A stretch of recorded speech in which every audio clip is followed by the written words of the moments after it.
அவர்களே, ஒட்டுமொத்த இந்தியாவுமே திரும்பி பார்க்கின்ற வகையில் நம்முடைய மாண்பு முதலமைச்சர் அவர்கள் கலைஞர் மகளிர் உரிமை தொகை திட்டத்தை சென்ற 2023 ஆண்டு பேரறிஞர் அண்ணாவுடைய பிறந்தநாள்ல செப்டம்பர் 15ஆம் தேதி புஷ்டி வச்சாங்க.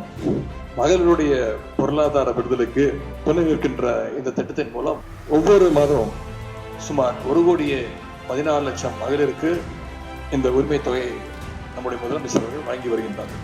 இதற்கிடையே புதிய உரிமை தொகையை கோரி பெறப்பட்டுள்ள விண்ணப்பங்களை வருவாய்த்துறை மூலமாக ஃபீல்டு இன்ஸ்பெக்ஷன் செய்யப்பட்டு வருகின்றன. முகாம்களில் பெறப்பட்ட விண்ணப்பங்களுடைய அடிப்படையில் தகுதியான மகளிருக்கு வருகின்ற டிசம்பர் மாதம் 15ஆம் தேதி முதல் கலைஞர் மகளிர் உரிமை தொகை திட்டம் வழங்கப்படும் என்று முதலமைச்சர் அவர்கள் முடிவெடுத்திருக்கிறார்கள். இந்த செய்தியை இந்த மாவட்டத்தின் மூலமாக இங்கே நான் உங்களோடு பகிர்ந்து கொள்ள விரும்புகின்றேன்.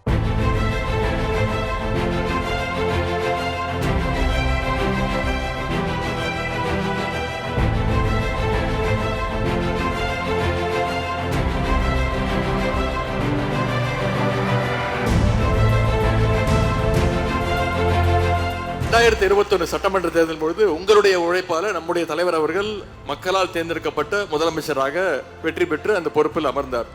அடுத்த 5 மாதம் மிக மிக முக்கியம். வந்திருக்கக்கூடிய கள நிர்வாகிகள், கள வீரர்கள், நீங்க அத்தனை பேரும் அடுத்த 5 மாசம் மக்களோடு நெருங்கிய நேரடி தொடர்பில் இருக்க வேண்டும். அரசினுடைய பிரச்சாரத்தை, தலைவருடைய சாதனைகளை, செஞ்சிருக்கக்கூடிய திட்டங்களை தைரியமா நீங்க மக்கள்கிட்ட கொண்டு போய் சேர்க்க வேண்டும். மீண்டும் அடிமை ஆட்சிய தமிழ்நாட்டுக்குள்ள வராம தடுக்க வேண்டிய கடமை தமிழ்நாட்டு மக்களுக்கு மட்டுமல்ல, தமிழ்நாட்டு மக்களை விட அதிகமான கடமை திராவிட முன்னேற்ற கழகத்துடைய தொண்டர்கள் உங்க கையில இருக்கு.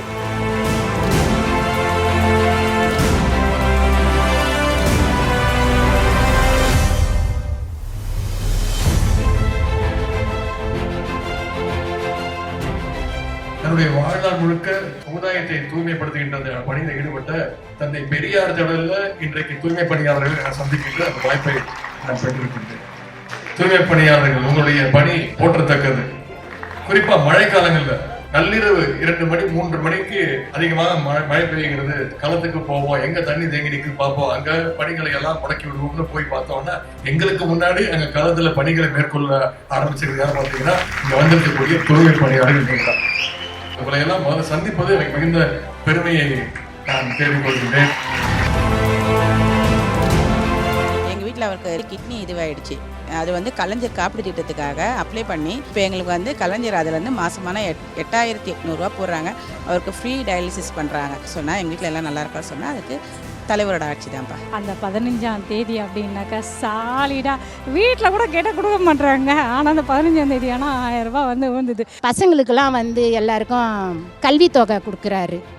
6ஆம் வகுப்புலேருந்து 12ஆம் வகுப்பு வரைக்கும் கொடுக்குறாரு. அதுக்கு மேலே காலேஜ் மேல் படிப்புக்கானதுக்கும் கொடுக்குறாரு. அவர் எங்கள் கூட பிறந்தவர். எங்களெல்லாம் பார்த்தா அக்கா நீங்கள் நல்லா இருக்கிறீங்களா அப்படின்னு கேட்பாரு. அதனால் அவர் எங்கள் கூட பிறந்தவர் தான். அடிக்கடி தொகுதிக்கு வராரு. அடிக்கடி வந்து பார்க்குறாங்க, நேரம் வந்து பார்க்குறாங்க. ஒவ்வொரு பகுதியாக போயிட்டு என்ன நிறைய குறை கேட்டு நல்லா செயல்பட்டார். கருப்பு சிவப்பை யாராலையும் அழிக்க முடியாது. அது காலகாலமாக இருக்கிற கட்சி. உதயசூரியன்